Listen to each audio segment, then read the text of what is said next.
గుర్తించినవో సబ్బండ జనమేలు కలిసినవో అన్నో రేవంత్ అన్నా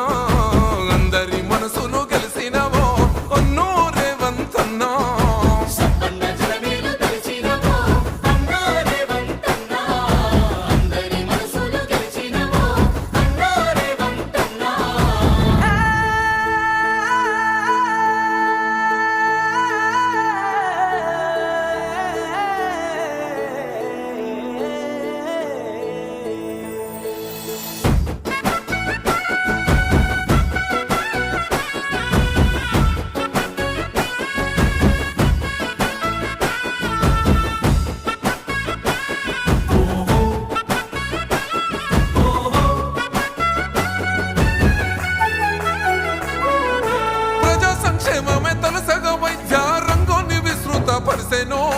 అరుదైన వైద్యము అందరికి చేరల దిశానిర్దేశము చేసెనో